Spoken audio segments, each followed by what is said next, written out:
ভারতের পশ্চিম প্রান্তের একটি শহরকে নিজেদের বলে দাবি করেছে পাকিস্তান। সম্প্রতি এক সংবাদ সম্মেলনে পাকিস্তানের পররাষ্ট্র দপ্তরের মুখপাত্র মুমতাজ জাহরা বালোচ এমন দাবি করেন। পাকিস্তান ভিত্তিক সংবাদ মাধ্যম দ্য নেশনের একটি প্রতিবেদনে এই তথ্য জানানো হয়েছে।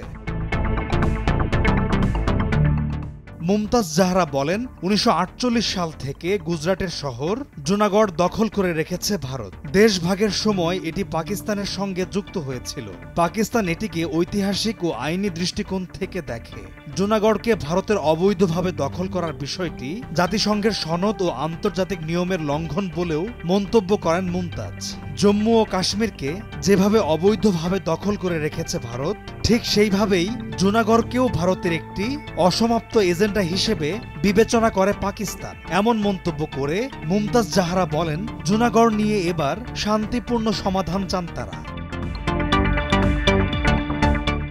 জানিয়ে রাখি, জুনাগড়কে নিয়ে পাকিস্তানের এই দাবিটি নতুন নয়। ২০২০ সালে ভারতের বেশ কিছু অঞ্চলকে নিজেদের রাজনৈতিক মানচিত্রে অন্তর্ভুক্ত করেছিল পাকিস্তান। সে সময় দেশটির মন্ত্রিসভা এই বিষয়টিকে অনুমোদনও দিয়েছিল।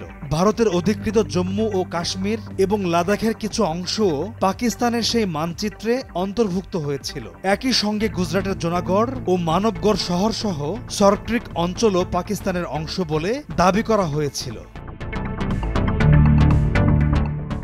২০২০ সালে ভারতের দ্বারা জম্মু ও কাশ্মীরের বিশেষ মর্যাদা লোপের বর্ষপূর্তির ঠিক আগের দিন জম্মু ও কাশ্মীর এবং লাদাখের কিছু অংশ সহ ভারতের বেশ কিছু অঞ্চলকে নিজেদের রাজনৈতিক মানচিত্রে অন্তর্ভুক্ত করে একটি নতুন মানচিত্র উন্মোচন করে পাকিস্তান। দেশটির তৎকালীন প্রধানমন্ত্রী ইমরান খান বলেছিলেন, এই মানচিত্র প্রত্যেক পাকিস্তানি নাগরিক এবং কাশ্মীরের মানুষের আশার প্রতীক। নতুন সেই মানচিত্রের প্রসঙ্গ টেনে ভারতের গুজরাটের জুনাগড় ও মানবগড় শহর সহ সরক্রিক অঞ্চলকে নিজেদের অঞ্চল বলে দাবি করেছিল তৎকালীন পাকিস্তান সরকার। সেই মানচিত্র প্রকাশের পর সেটিকে অযৌক্তিক এবং ভিত্তিহীন বলে দাবি করেছিল ভারত সরকার। জুনাগড়কে পাকিস্তানে অন্তর্ভুক্ত করাকেও পাকিস্তানের উচ্চাকাঙ্ক্ষা পোষণ বলে মন্তব্য করেছিল ভারত।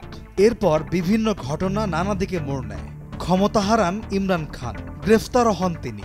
এরপর ক্ষমতায় আসেন শাহবাজ শরীফের সরকার। কিন্তু এবার দেখার পালা, গুজরাটের জুনাগড়ের জল কোন দিকে গড়ায়, ভারতের দিকে নাকি পাকিস্তানের দিকে।